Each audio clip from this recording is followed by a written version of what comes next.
Câmara aprova a MP que reorganiza os ministérios do governo Lula. Na votação no plenário, deputados decidiram recriar a FUNASA. Vamos para o detalhe aqui, que é da Agência Câmara. A Câmara dos Deputados aprovou na madrugada desta quinta-feira, dia 1º de junho, a medida provisória que reestrutura os ministérios do Poder Executivo, a MP 1154, cuja vigência encerra à meia-noite de hoje, será votada ainda nesta quinta pelo Senado. A MP fixa o número de ministérios em 31, além de 6 órgãos com status de ministério, em um total de 37 ministros. O texto aprovado é do parecer do relator da medida, o deputado Isnaldo Bulhões Júnior, do MDB de Alagoas. Algumas das principais mudanças ocorreram no Ministério do Meio Ambiente e Mudança do Clima, que perde a Política Nacional em Recursos Hídricos e a gestão do Cadastro Ambiental Rural em âmbito federal. Em razão das mudanças, o Ministério da Integração e do Desenvolvimento Regional permanece, como no governo anterior, com recursos hídricos, contando com sua estrutura com o Conselho Nacional de Recursos Hídricos, o CNRH, e a Agência Nacional de Águas, a ANA, passa a cuidar também ainda do saneamento básico.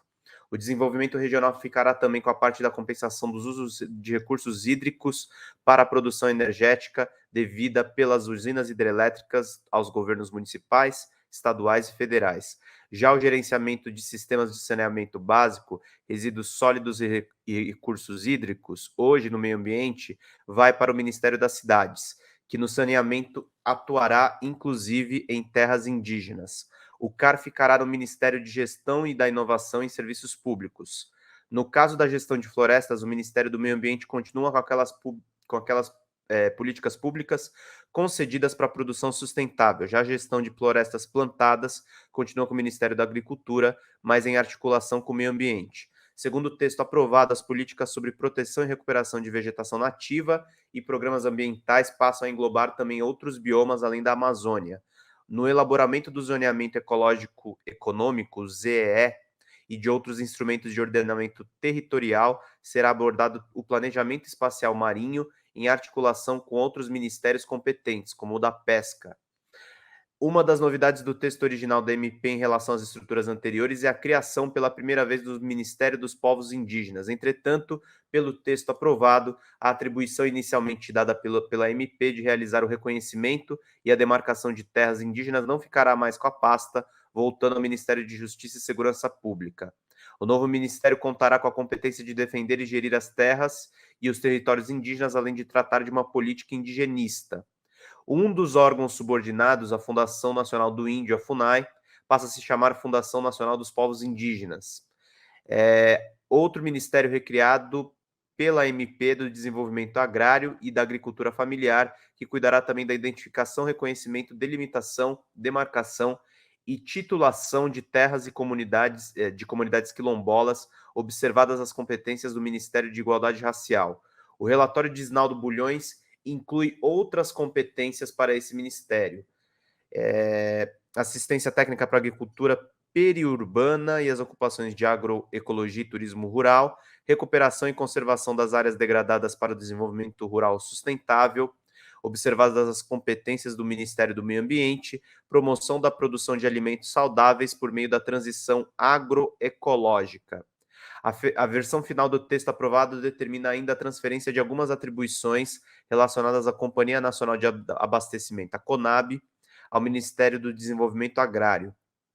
A CONAB continua com o Ministério da Agricultura e Pecuária, mas a garantia de preços mínimos de produção de produtos da sociobiodiversidade ficará com o desenvolvimento agrário, assim como os estoques reguladores estratégicos de produtos agropecuários. Dessa forma, a agricultura cuidará da garantia de preços mínimos, do abastecimento e da comercialização, exceto desses produtos da agricultura familiar. Isnaldo Bulhões, relator da medida provisória. O texto especifica que caberá ao Ministério de Integração e do Desenvolvimento Regional cuidar das normas de repasse dos recursos dos fundos constitucionais de financiamento para entidades autorizadas pelo Ministério do Trabalho e Emprego a operar no Programa Nacional de Microcrédito Produtivo Orientado, a PNMPO. O Ministério das Mulheres cuidará da formulação, coordenação e execução das políticas e diretrizes de garantia dos direitos das mulheres. Outras ações são especificadas no texto como articulação intersetorial e transversal com órgãos e entidades públicos e privados e com organizações da sociedade civil, e a elaboração e implementação de campanhas educativas e antidiscriminatórias de abrangência nacional.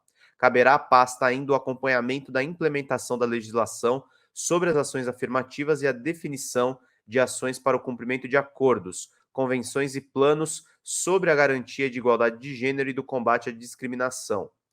Um dos principais desmembramentos foi do antigo Ministério da Economia, que se subdividiu em Fazenda, Planejamento e Orçamento, Gestão e Inovação dos Serviços Públicos e Desenvolvimento, Indústria e Comércio Exterior.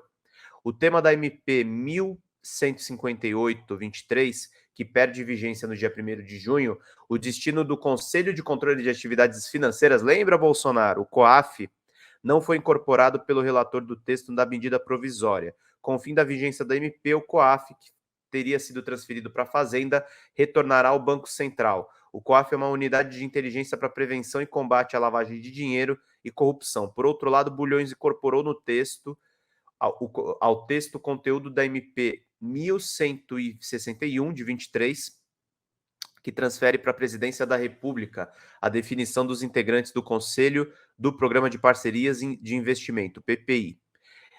Ao analisar os destaques apresentados, todos do PL, o plenário chegou a um acordo e retirou do texto a extinção da Fundação Nacional da Saúde, a FUNASA. O texto consta ainda a MP 1156 de 23, mas ela perde a vigência também nessa quinta-feira. Dessa forma, a fundação será recriada. O governo recria ainda o Conselhão, o Conselho de Desenvolvimento Econômico e Social Sustentável, com a função de assessorar o presidente da República na formulação de políticas e diretrizes específicas destinadas ao desenvolvimento econômico e social sustentável. Aliás, deixa eu jogar esse link aqui no chat aí, porque é um link direto da Folha Democrata. Mandem superchat, gente, que é para a gente manter esse site em pleno funcionamento. Vamos lá. Bem como propor leis, políticas e acordos de procedimento que visem o desenvolvimento econômico sustentável. Entre os órgãos de assessoramento da Presidência da República, volta a constar o Conselho Nacional de Segurança Alimentar e Nutricional. Na Controladoria Geral da União, a CGU, a MP 1154 inclui a atribuição de analisar a evolução patrimonial de agentes públicos federais e instaurar a sindicância patrimonial ou, conforme o caso, o processo administrativo disciplinar, caso haja fundado indício de enriquecimento ilícito ou a evolução patrimonial incompatível com os recursos e as disponibilidades informados na declaração patrimonial. A nova estrutura, e aí tem cada um dos ministérios. Os órgãos com status de ministério também são Casa Civil da Presidência da República, Secretaria de Relações Institucionais da Presidência, que é do Padilha, Secretaria-Geral da Presidência, Secretaria de Comunicação Social do Pimenta, Gabinete de Segurança Institucional e Advocacia Geral da União. Isso é uma derrota do Lira, gente, porque nas últimas horas ele insinuou que queria a queda do Renan Filho como ministro dos Transportes, numa clara retaliação ali ao Renan Calheiros. Ele fez outros tipos de pressão tentando travar as votações do governo. Enfim, o Lira queria ser um primeiro-ministro. Ele queria o semipresidencialismo, ele queria o governo Lula fraco. E o governo Lula demonstrou força, mesmo com os retrocessos no meio ambiente e no Ministério dos Povos Originários,